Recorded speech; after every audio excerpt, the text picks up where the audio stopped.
नमस्कार मंडळी, मी पल्लवीच होम किचनमध्ये तुम्हा सर्वांचं खूप खूप मनापासून स्वागत। आज आपण आंबट गोड चटकदार कैरीचं पन्ह तयार करणार आहोत आणि हा पन्ह तुम्ही एकदाच तयार केला ना तर याचं प्रीमिक्स आपण साधारण 2 ते 3 महिने एअरटाईट कंटेनरमध्ये ठेवून मस्त असा पाहिजे तेव्हा आपण याचा पन्ह बनवून पिऊ शकतो।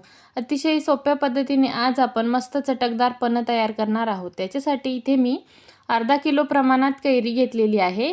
ही तोतापुरी कैरी घेतलेली आहे, तुम्ही नॉर्मल कैरी घेतली तरी चालेल।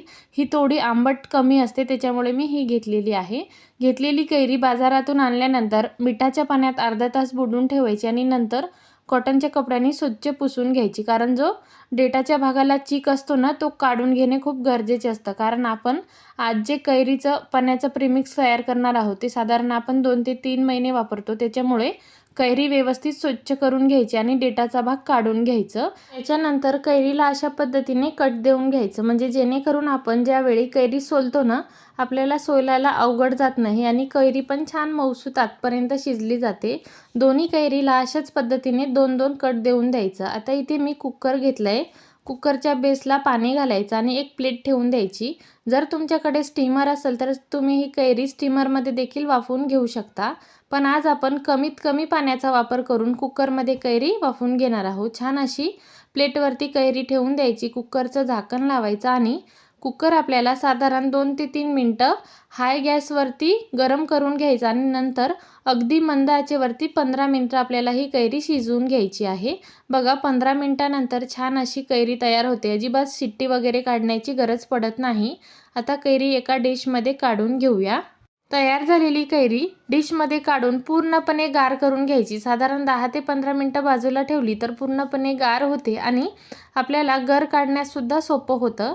कैरी पूर्णपणे गार करून घेतली। आता आपण याचा जो गर आहे ना ते पूर्णपणे काढून घेणार आहोत।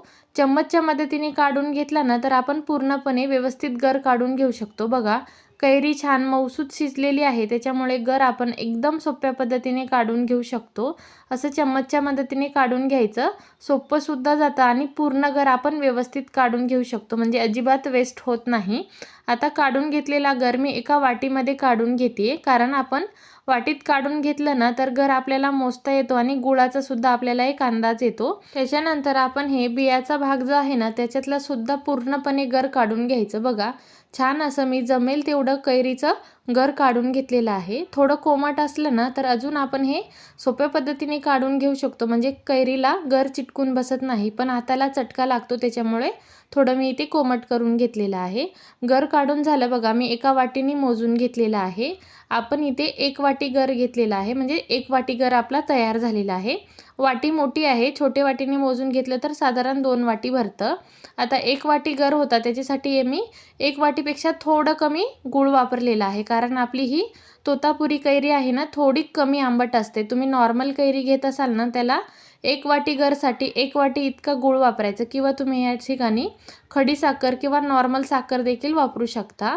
मस्त असा गर आपण गूळमध्ये मिक्स करून घेतलेला आहे। आता मिक्सरचं भांडं घ्यायचं आणि मिक्सरच्या भांड्यात एक इथे मी वेलची घातलेली आहे आणि 1 चमचा काळा मीठ घातलेला आहे। आवडत असल्यास तुम्ही पुदिना देखील घालून घेऊ शकता। आता मिक्सरला छान असं फाईन आपण याची पेस्ट तयार करून घेऊया आणि बाउलमध्ये काढून घेऊया। बघा किती छान असा आपला आमपन्याचा प्रीमिक्स तयार झालेला आहे।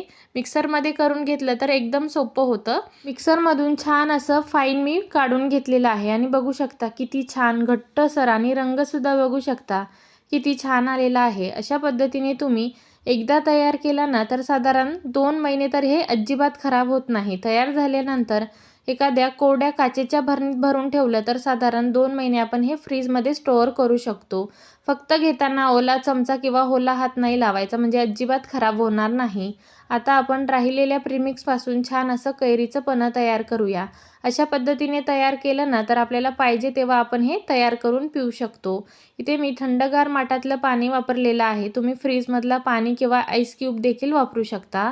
छान असं बघा मी मिक्स करून घेतलेलं आहे। त्याच्यानंतर भरपूर असा पुदिना घालून घेऊया। उन्हाळ्यामध्ये भरपूर पुदिना खाल्ला ना तर पोटाला खूप थंडावा मिळतो आणि पोटाचे बरेचसे आजार आपले कमी होतात। बघा भरपूर असा पुदिना मी घालून घेतलेला आहे आणि चांगलं मिक्स करून घेऊया आणि नंतर ग्लासमध्ये सर्व करायला घेऊया। ग्लासमध्ये सर्व करत असताना तुम्ही आईस क्यूब घालून घेऊ शकता. मस्त असं छान चटकदार आंबट गोड कैरीचं पण आपलं तयार झालेलं आहे.